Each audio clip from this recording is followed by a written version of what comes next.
So this is a really big moment right now because we went with method wheels and there was one particular rim that we really wanted and it was in black. And to get our hands on some was almost impossible. And it wasn't until just recently I found out another Y62 grabbed them like days before we could get our hands on some. And there was only one other set left. And they were in a different color, but it's still the same rim. So I'm still very curious to see how this goes because we've only seen a physical digital image, never seen them in person. But it's like every image is different because in the light is one color, in the dark it's a different color. So it's really hard to distinguish what it is. But I'm hoping they won't even get to see what it really is unless you see us on the road. Yeah. So I'm really hoping they suit the car because they're going to be really, really different to everything else out there. So yeah, moment of truth, I guess. This is the moment where Chris is either going to cry or be like, hell yeah. Remember, no F-bombs whether you're happy or not. Yeah. You're on... Jack? What's this? Dun, dun, dun. Oh my god, oh my god, oh my god. Oh, it's in a bag. Get out of the bag yet. Attention installer, do not mount tyre on wheel until wheel has been test fitted on vehicle. Wheels mounted to tyres are non-returnable. That's a big thing for a Y62. It is, but we know this rim fits. We have no idea if we like the colour. Nuts. Here, look. That's your nuts. I didn't know that's where you keep them. Woohoo! Method stickers. We'll have another 4 of them.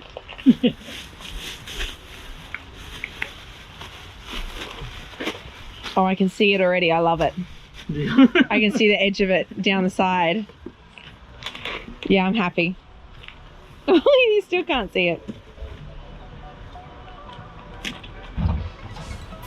Wow, there's so many layers. It's well protected. That's good. All right, now it's the final pull. Righto guys, welcome to episode 3. We're gonna get stuck straight into this one. Wheels and tyres, let's do it. Whoa, look at that, I just changed my outfit.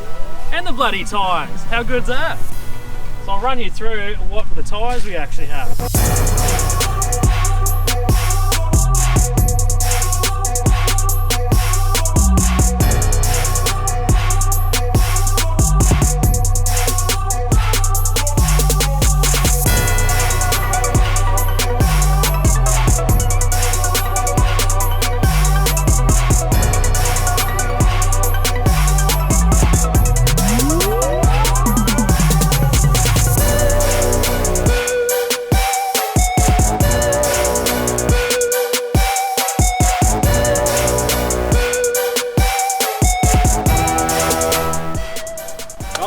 This is probably the most exciting part about the whole car that I've been looking forward to. Anybody knows, tyres and rims change the look of a car completely. So it took me a long time to go through with this. We finally found a rim and a tyre that suits this big beast. I'm pretty happy with the outcome. Okay, what we've gone is we've gone the 295 70/18 Dick Cepek tyres. So for us, we wanted to go the biggest legal tyre that we could on this car, and with all the research and asking all the questions, the 295 70/18 was the biggest we could go without going over. I see a lot of people running 35s, personal choice, nothing against them, but most of them in Queensland especially are illegal. So with the rims, we go on the method, we go on a 314 gloss titanium rim. This was a big choice of ours because with this Y62s there is not a lot of options. It was quite testing to find something that either suited or even fitted, because with the new 62s the brake calipers have been relocated, so every rim that have been on the old Series 4s and lower are now obsolete, all the rims. So it was very testing, and obviously COVID as well has been really hard to get a hold of stock. So to get these tyres and rims, we've been very lucky to get these combination, and for it to look as good as it is, that's just the biggest win for us, hands down. So it looks like Jack's pretty impressed by it all too. Your little apprentice. So yeah, that's our tyres and rims that we've chosen. We've got all 4 on here at the moment, and we had another tyre coming because the stock was so limited. We had to wait another week and a half to get our last tyre, so we're actually getting that done today. and we'll have a spare as well with the same rim and the same tyre as well. So that's going to be really handy to throw on whenever we get a flat or something like that goes wrong. So we've had a few concerns about the size of the tyre that we're running. I've heard a lot of people say that 295s are too big, 35s are too big, blah blah blah blah. One of them being is for your spare. If you want to throw a 295 underneath the back of the car as a spare, it's not going to fit. But I found out since that if you deflate the tyre to about 10 to 15 psi, I will run through this to make sure that it does fit, but it should fit underneath deflated to a certain psi. So you can fit that tyre up underneath, and having an onboard air system, whether it's a portable or something built in, it's just as easy as taking the tyre out, inflating it to the PSI that you need and throwing it straight on the car. A lot of people have said, even the guy that fitted the tyres at the tyre shop of the day said, telling you right now, they're going to scrub. And all the research that I did and all the people I asked said it's not going to scrub, even when I'm going off-road and full driving. And I'll show you, it's very close, it is, but it doesn't scrub. At the end of the day, it doesn't scrub. So at full lock, right hand down, yes, you do have a little guard. Worst case, if you really got pedantic about it, you can pull that off, which is a couple of screws, and that would take that out, but you don't need to. We've been running this car now for about a week now. I've been off-road for probably a little bit now, just to test out a few things on the car. That's a good reason why it's dirty at the moment. But there was no scrubbing. There's no issues with noise and things rubbing. So just to clear that up, 295s on a stock setup, Y62, no scrubbing.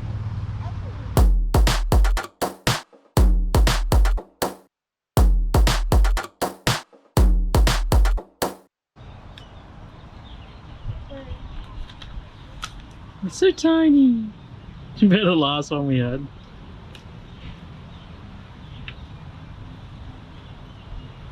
Nothing like a good slow-mo pull for the sticker. Oh, can't answer right now. Very busy. I need to get that. It's the 12 volt guy, I think. Oh, Mum. Hi, Mum. Impeccable timing as usual. Sweet. Looking good. We're on. Looking Happy good. with it? Yeah. Cool. Officially been trademarked. We were very lucky to get these stickers because Chris from Aussie Destinations Unknown, he has a sticker business and he's been in the business for a very long time, and he's very good at what he does. But he is soon to take off in the caravan and start traveling himself, and he's just sold the business and all the gear that comes with it. So we were literally his very last customers, which I'm really happy about because he does really good quality stickers, and we've been doing well. Stickers. Yeah, we've been doing business through him for a little while now, and we've got on really good terms, and we just created a really good relationship through that. So it's good as friends and business wise, but yeah, it's kind of sad that you're not doing it anymore, Chris. But hopefully we shouldn't need any more stickers after this. But yeah, thanks again. You've outdone yourself. Really good quality. Love it. Always watching you, mates. Hey? Grabbing everything you can get your hands on. Get into it. Sorry. Yeah, you know how there's all that black lining of the window? If I follow that black lining edge and put it about there. Do whatever you want, babe. Happy with that? I'm happy Okay, with whatever cool. you do. I'm just going to do it then. Yep. Sounds good. You can see a lot more than what I can on the outside. Trust your judgment. Are you sure? I've got no sunnies on. Yeah, that's fine. You can see better without them. Huh? Without sunnies? How do I see better without sunnies?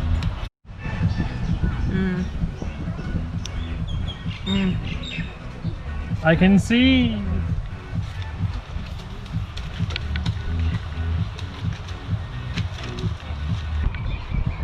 Oh, Chris, he's missed an E in YouTube. There's no E. It's YouTube. Really? It's YouTube. Look in the light and you'll be able to see it. We got YouTube. Oh no. Christopher, We've lost an E. what have you done, mate? You We're on stitched us up. Facebook, Instagram, and YouTube.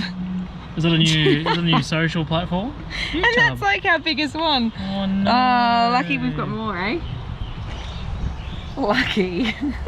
We had another sticker.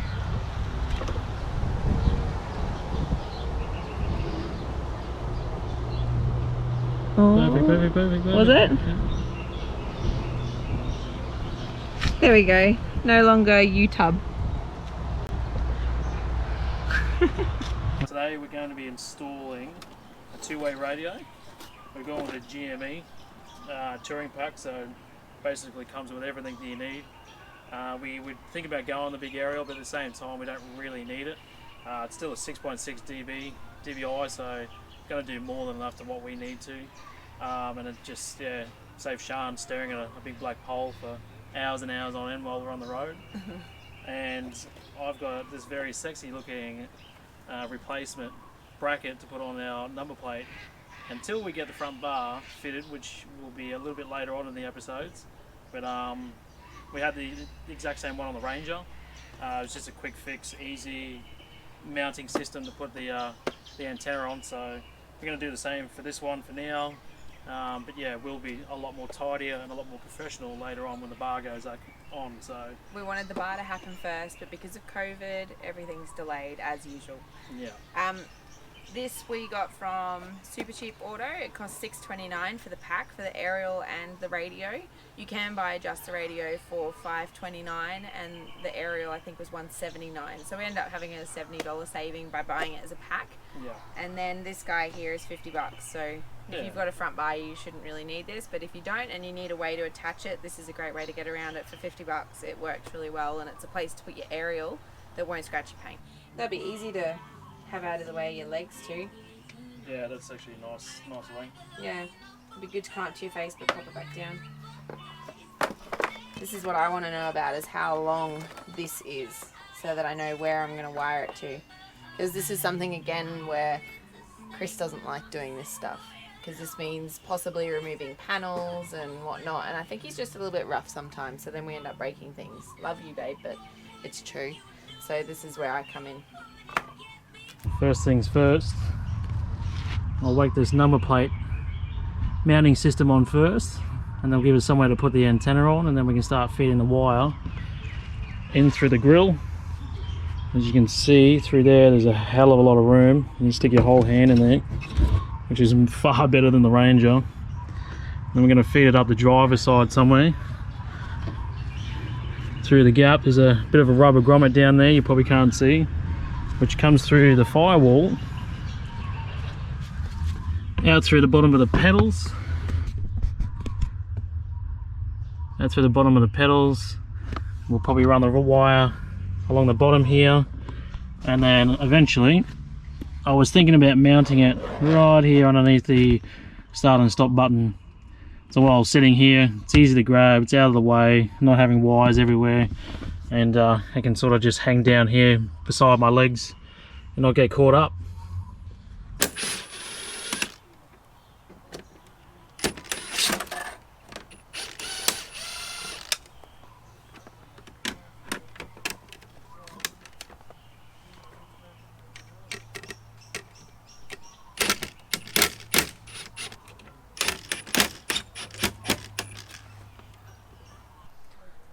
Literally, that's it. Take it off, put it on. Just literally sits in behind all your existing number plate and whatnot. So that's that done. Right, so we got the bottom half of the antenna there and all the wiring. So I'm gonna unscrew this, which it looks like it comes with a little protector, which is kind of handy. It holds your cable out of the way, which is really cool, just to tidy up things. So I'll unscrew this.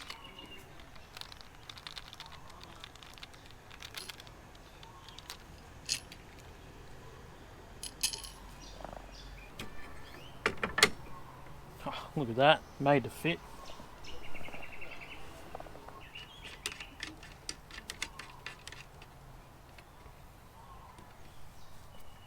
It's actually quite hideous. It's quite hideous. Oh, it hangs out past the number plate a bit. That's okay. It's going to be better than having a cable hanging out looking unfinished, so.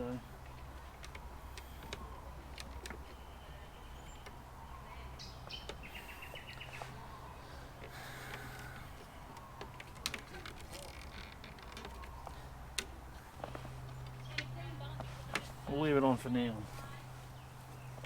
Like we're saying, this is all going to change very, very soon.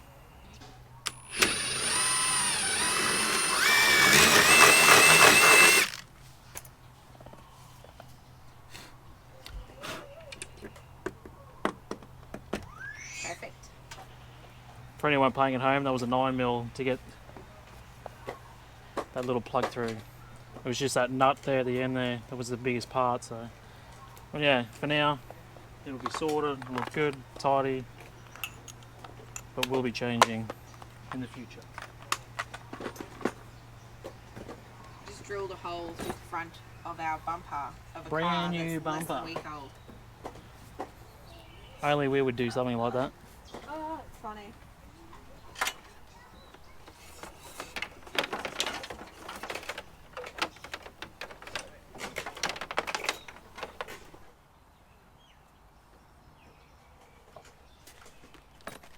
Jack!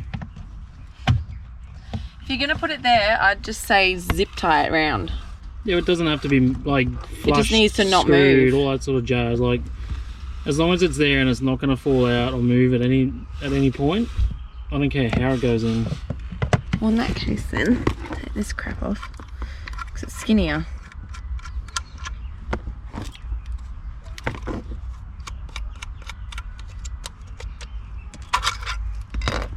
So that way round, because this and this you can still access, and you should be able to run it just in behind here. Literally the way you're holding it now, you can slide it in, yeah. Yeah.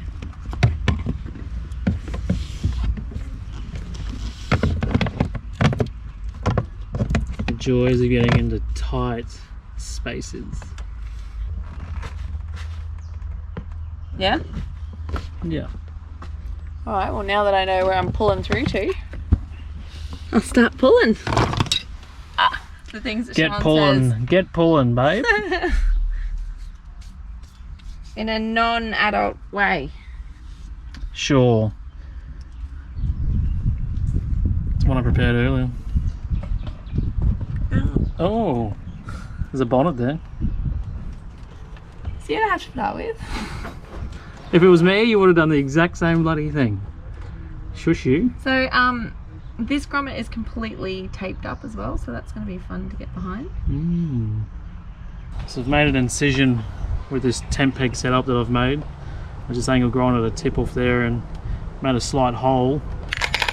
Now we're going to use some of this heavy duty wire. I'm going to basically feed that Our through the hole. line. Washing line, which is come in handy. I'm going to feed that through the hole. So by the time it gets to where it needs to, we've got plenty to pull on. And then we're just going to pull as hard as we can. Hopefully that tape will hold it. And that should pop straight through the rubber grommet. It'll be perfect.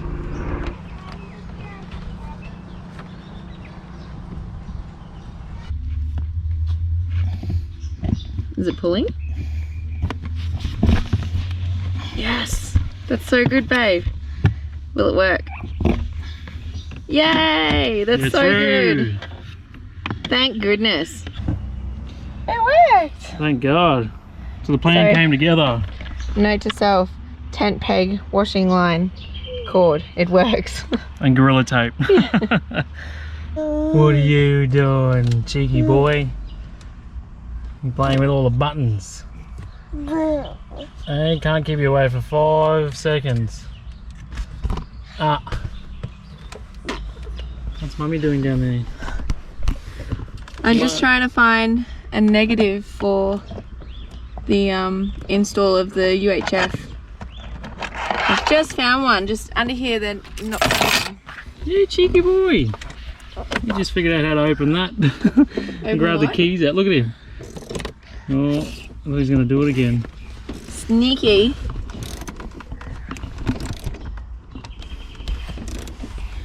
Okay. So what we're going to do, I want to just test this radio quickly and see if it works. Can you hand me it over, babe? That's him. I know. We have power! That's how good my 12 volt skills are.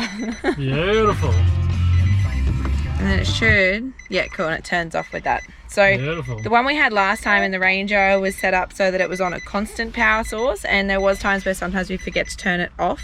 In saying that, it doesn't draw a lot of power, but we just figured this time it's better to be on accessories so we can't forget. Especially if we're in the middle of nowhere and we didn't look at the car for a week or something. Imagine that. Yeah, we're working. How good is that? Yay. Now we can connect it all up. Awesome. Okay, so the UHF is installed now. Finished, success. All working. It's great. So I just wanted to show you down in here what we've done. You can buy this connection from the stores, from eBay, online. It's basically a piggyback connection for your fuse box. So this is something that works on accessories only. Instead of the fuse going directly into the fuse hole, this does. And then you put your fuse into here. So this just basically piggybacks the UHF line to give it power. And then the black wire from this is just earthing on a bolt underneath the dash, and that will earth it. So that's all you need to get it running. That's literally it. As long as you can get that aerial through your grommet, which is probably the hardest part of it, this here is quite easy. Underneath here as well, where we mounted the UHF box, I don't know if you'll be able to see it, there's a tiny zip tie just here. Can you see that? Kind of. There's a zip tie just here, and it's just zip tied in above there. So we haven't actually put any screws or any bolts or anything in here, so we can take it out and the car still looks as standard.